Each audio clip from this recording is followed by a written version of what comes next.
Story 1. I think I've just experienced one of the most notable glitches in the Matrix, or maybe even a spirit.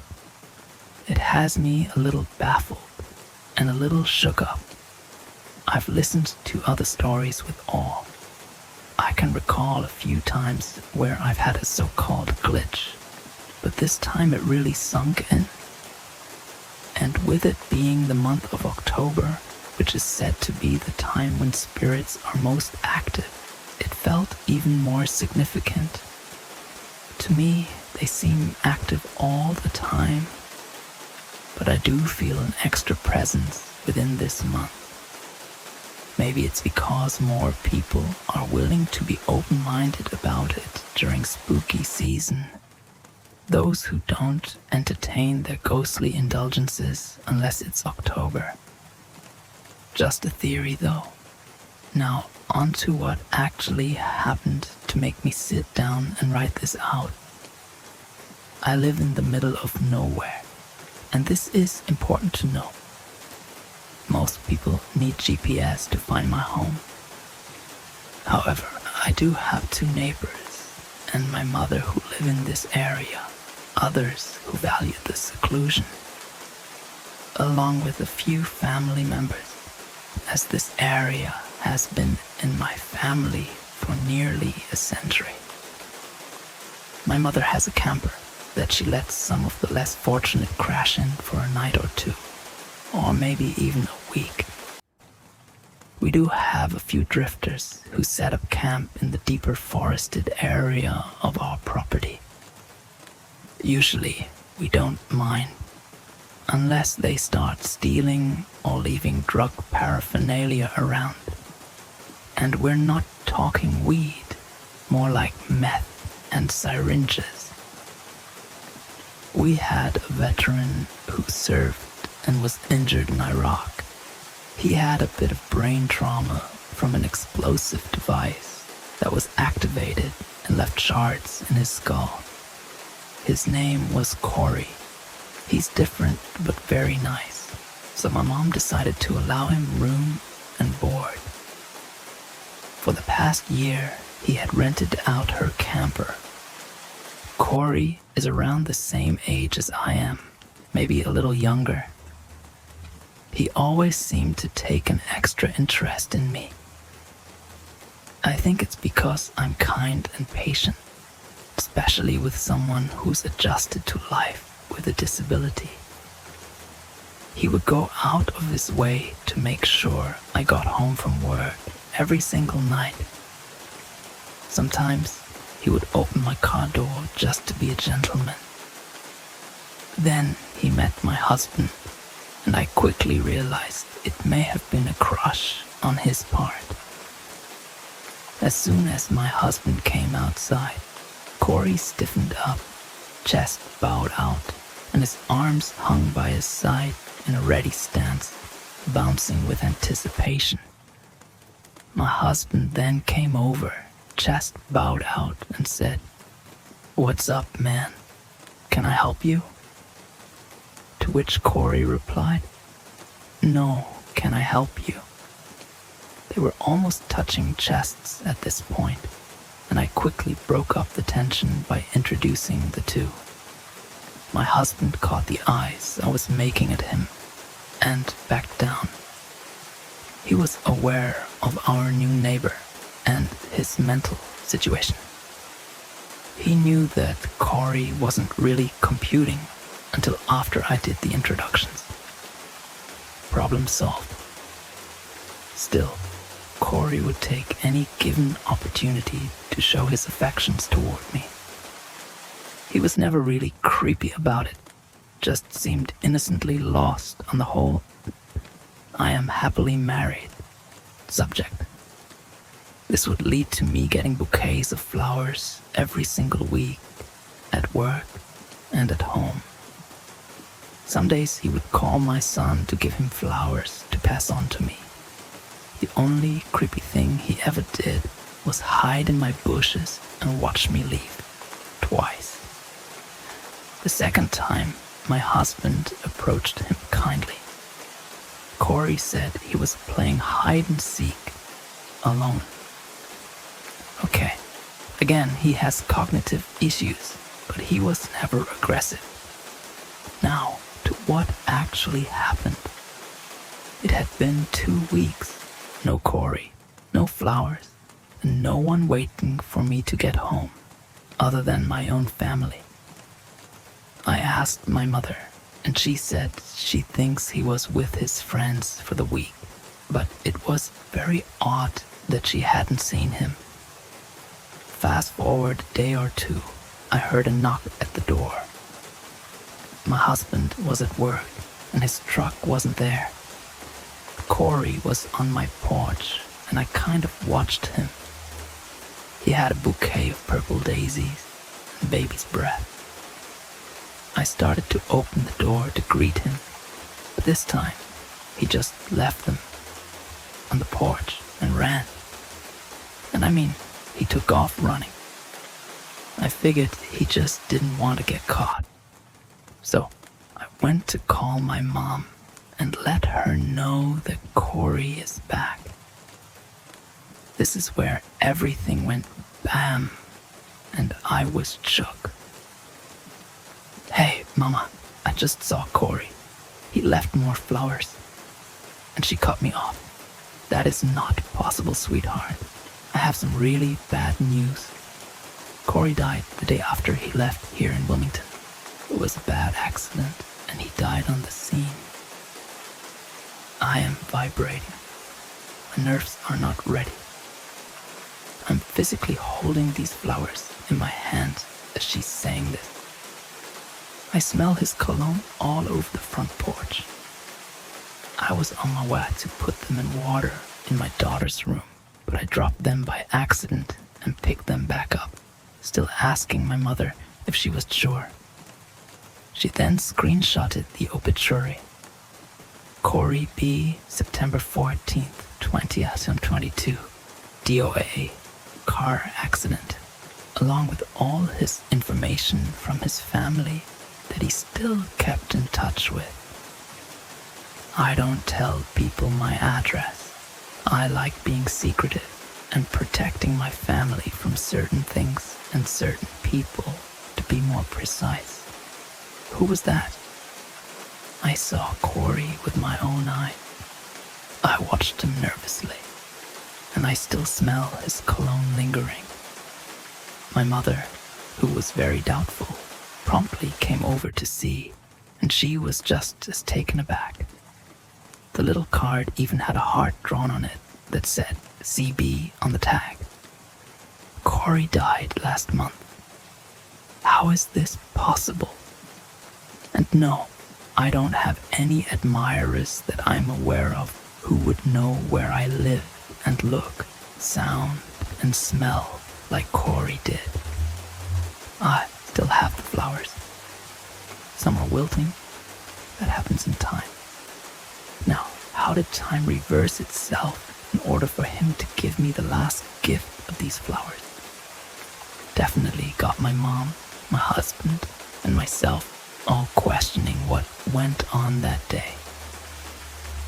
It's just so sad and so crazy at the same time. Story 2. I had 3 sisters, Crystal, Kiara, and Melissa. I'm the youngest and the only boy. Growing up, we lived in a haunted house. In fact, the entire neighborhood was haunted, and all the neighbors had experiences.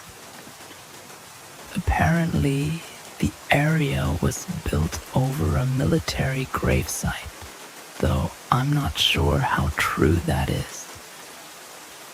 This happened years ago, when I was about 5, and my sisters were in their early teens. Our cousin Vincent, who we called Vincy, was staying over.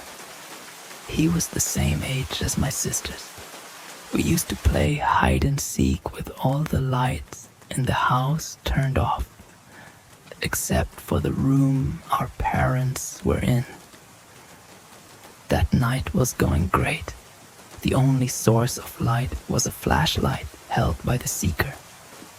Crystal was usually found quickly because she had, and still has, long curly red hair that glowed bright orange in the flashlight.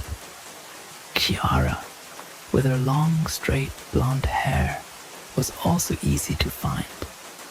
Melissa and I, however, had black hair and blended in better with the dark. That night, Chiara was the seeker. She found us fairly quickly and was left looking for Vincy. She went to our parents' room and shined the flashlight inside. In their room, there were 2 white wardrobes attached on either side of a white dressing table with a mirror on top.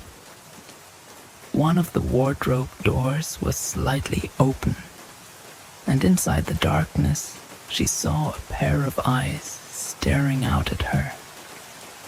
Laughing, she shouted, "Found you, Vincy." But the eyes didn't move. They just stared at her. Chiara laughed again and said, "I see you, Vincy." Suddenly, on the opposite side of the room, the curtains flew open, and Vincy jumped from the window ledge, laughing. Chiara looked at him in confusion, saying, "But I thought..." Her confusion quickly turned to fear when she glanced back at the wardrobe. The eyes were still there, wide and staring at Vincy before slowly turning back to look at her. Chiara screamed and quickly turned on the room light. When they checked the wardrobe, it was empty. Nobody hiding, no pets, no boxes, nothing. After that night, hide and seek in the dark became just a memory. Story 3. One day, when I was in the 6th grade on a rainy day, I was walking home on my walk, which was about a mile or so long. I had to walk through a cemetery, not a stereotypical shabby haunted one, but one that had many people walking through it. It was usually full of maintenance employees. I remember walking by a group of them sitting on benches on a break, but I thought nothing of it as I stood up and started walking at a fair distance. After a bit, I looked back at one of them, and he looked down quickly. He was in the same baby blue uniform as the others and had a gray beard, but I made out a name tag that read Frank P. As the other workers faded from sight, he was still behind me, and I began to worry. A moment later, he called out, "It's wet," in a friendly voice. I chuckled politely and agreed. My worries increased a second later when I walked out, and he was still behind me. I was close to my house now, and it started to pour. With my house in sight, I started jogging to get there. I glanced back and saw the man, visibly angry, stopped running. As my house got closer, I began to sprint and didn't look back as I slung the key out of my backpack and opened the door. I looked behind me and saw the man in the middle of the street. I walked over to the phone, and before I called, I looked out the window, but he was gone. I told my mom what happened when she got home, but she didn't believe me. That night I couldn't sleep. There was lightning outside, and I could see occasional shadows from the flashes through my window. In my living room, I watched the flashes when I saw a strange outline. I looked closer and saw the outline of a man. He stood up and walked out of my room into the living room. It was completely dark outside. I stood in the doorway and waited until the car's headlights illuminated the pale, shallow face of Frank P. I ran into my room and blocked the door. I never saw him after that night. But whenever I see that baby blue uniform, I think back to that night and that haunting image of the skeletal, unnatural face of Frank P. Story 4. This is a true, horrifying incident that happened to me when I was very young. I was an 8-year-old girl studying at a primary school. The school was old, built after the war and Japanese invasion in my country.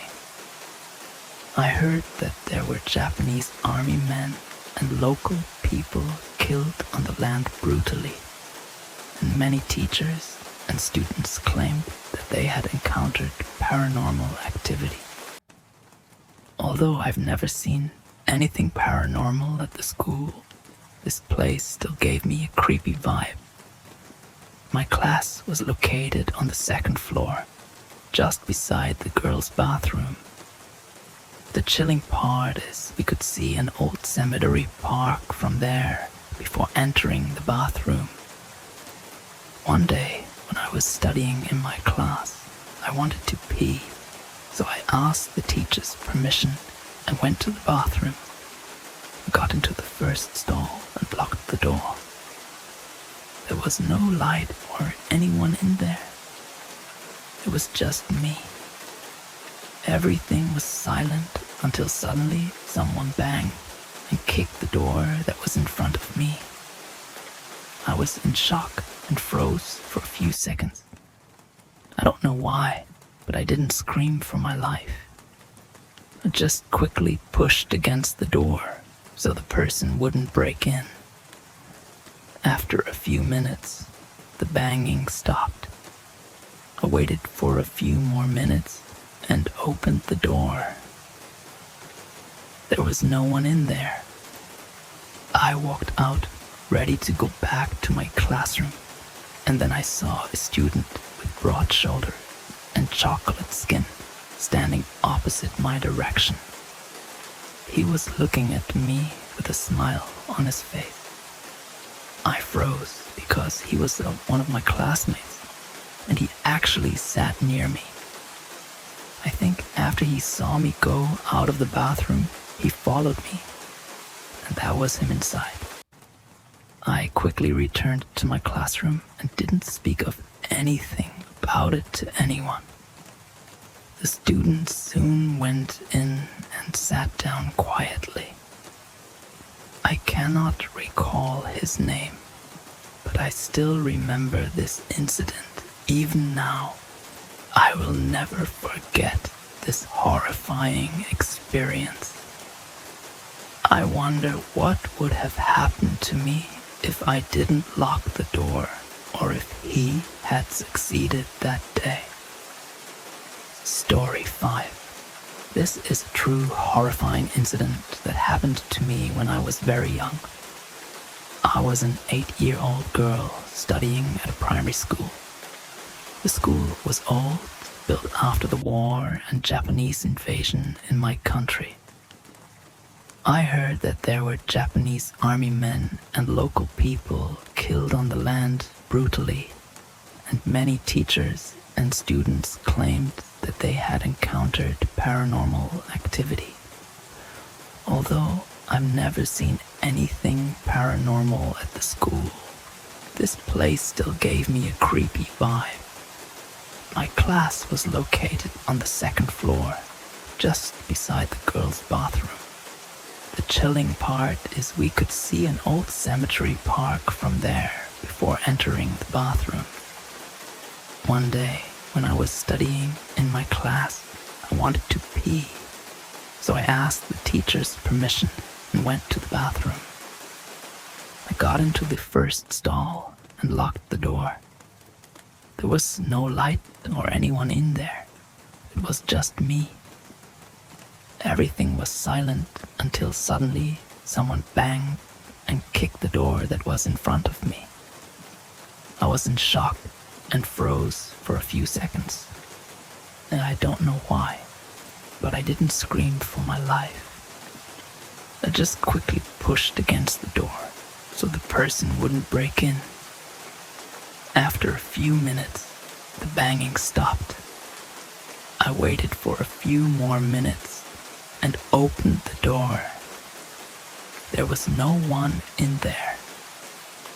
I walked out, ready to go back to my classroom, and then I saw a student with broad shoulders and chocolate skin standing opposite my direction. He was looking at me with a smile on his face.